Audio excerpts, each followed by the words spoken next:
Erev Tov Rabotai, we are continuing with our Mishnah Yomi, Masechet Bava, Kamma. We are up to Perek Vav, Mishnah Vav.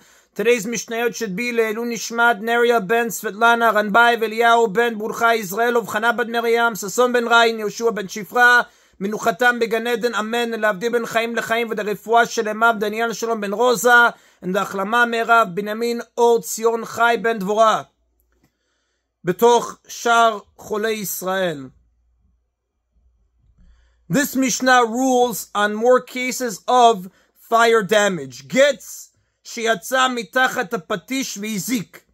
If a spark flew out from under the hammer of a blacksmith and damaged someone else's property, chayav, he is obligated to pay for the damage. As the blacksmith was banging with his hammer on the hot piece of metal he was shaping, a spark happened to fly outside and cause damage. For example, it flew into the street and burned the bundle of flax that someone was carrying there. He is liable to pay because he should have been working so far inside his premises that sparks could not have flown outside.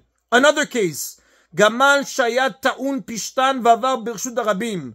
If a camel passing through a public street was loaded with a large bundle of flax, V'nichnas Pishtano letoch hachanut v'dalku b'nero shel chenvani, and its flax extended into a shop and was set on fire by the shopkeeper's lamp, V'idlik et abira, and then the camel with its bundle of burning flax set fire to a large house. Baal Gamal Chayav, the owner of the camel, is obligated to pay for the damage to the house because it was negligent of him to load his animal with a bundle of flax wide enough to extend into shops. However, if the shopkeeper had put his lamp outside in the street and the camel's load of flax caught fire as it passed the lamp and then it set fire to a house, the shopkeeper is obligated to pay for the flax in the house because he was negligent in placing his lamp where it could cause damage. It was common for animals loaded with materials like flax to walk down the street. Therefore, the camel carrying the fire to the house is like a normal wind blowing a fire to someone's field, in which case the person who lit the fire must pay for any damage it does there. If the owner of the camel could have prevented it from burning the house, he too is responsible for the damage, and he and the shopkeeper each pay half. The next Tana holds that there is an exception to the last ruling.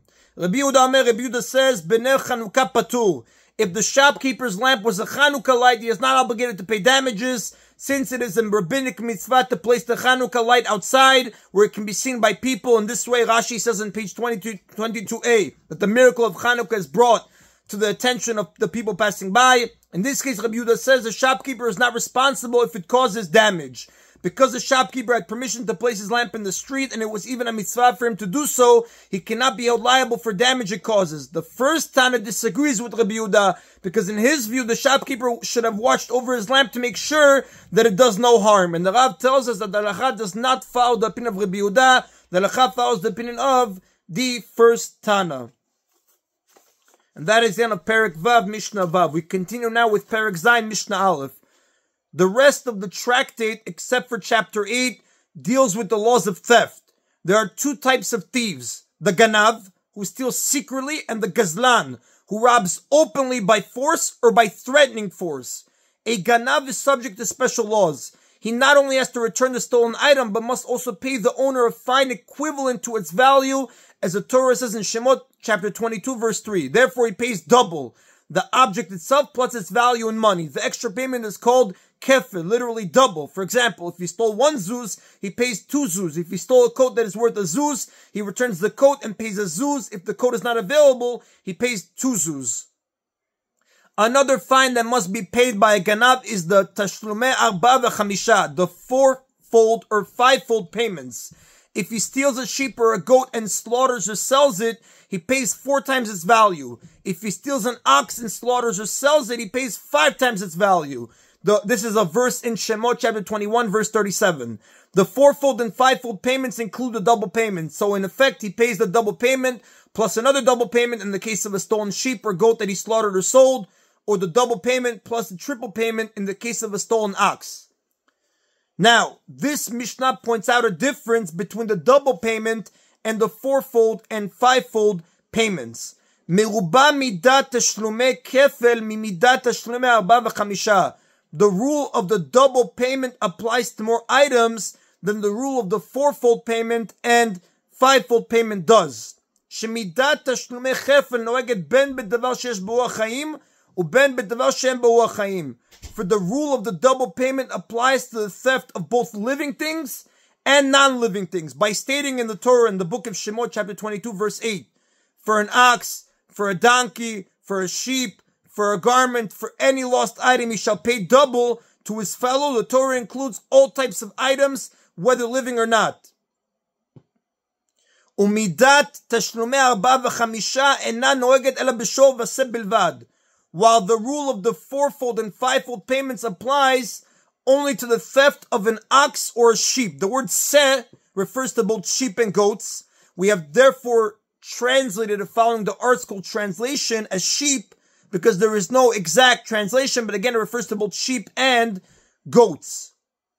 Shenemar, as it is stated regarding the fourfold and fivefold payments in the book of Shemot, chapter 21, verse 37, If a man shall steal an ox or a sheep and he slaughters it or sells it, etc., he shall pay 5 cattle in place of the ox and 4 sheep in place of the sheep. In several places where the Torah mentions an ox, all animals are included, like we spoke about in chapter 5, Mishna 7. However, the law of the fourfold and fivefold payments applies only to the animals named in the verse, oxen and sheep. That is the difference between the double payment and the fourfold and fivefold payments, because again, double payment applies to theft of both living things and non-living things, whereas the fourfold and fivefold payment applies only to the theft of an ox or sheep. A law that applies to all of these fines. One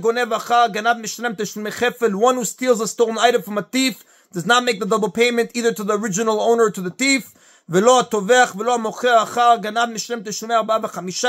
Nor does one who slaughters or sells an ox or a sheep that he stole from a thief make the fourfold or fivefold payment. The Torah in the book of Shemot, chapter 22, verse 6 specifies it is stolen from the house of the man, the owner, which teaches that the penalties must be paid only if the item was stolen from the owner and not from another thief. And that, again, that's why the law is one who steals a stolen item from a thief does not make the double payment to anyone, nor does one who slaughters or sells an ox or sheep that he stole from a thief make the fourfold or fivefold payment. And that is the end of today's Mishnah Yomi. Baruch Adonai Leolam. Amen v'amen.